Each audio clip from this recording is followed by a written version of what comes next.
विश्वास शिवनेरी माझा.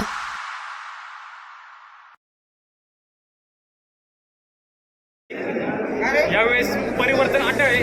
देवराव लांडे साहेब आमदारच नाहीत तर मंत्री हे फिक्स आहेत. मंत्री डायरेक्ट मंत्री का बरं?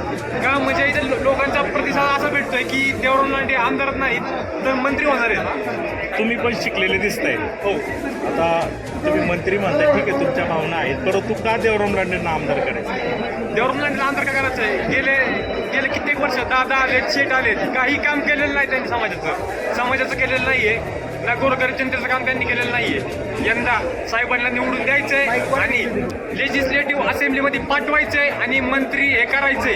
हे जनतेने इथल्या ठरवलेला निर्धार घेतलेला आहे. पण एक जर बारकाईने पाहिलं तर तुमची निवडणूक जरा जातीच्या याच्यातून चाललेली दिसती. हा गैरसमज आहे, निव्वळ गैरसमज आहे.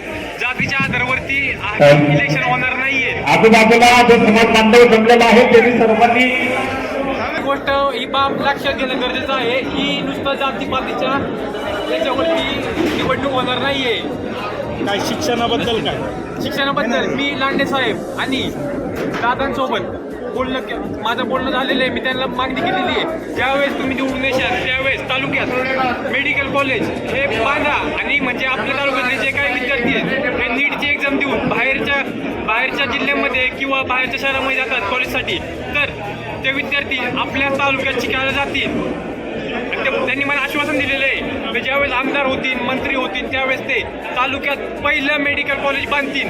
आता गेले किती दादा आले, शेठ आले, ताई आल्यात, कोणी किती ताकद लावू द्यात, पण लांडे साहेब हे आमदार होणार आहेत. त्यांची ताकद येऊन नुसती वाया जाणार आहे.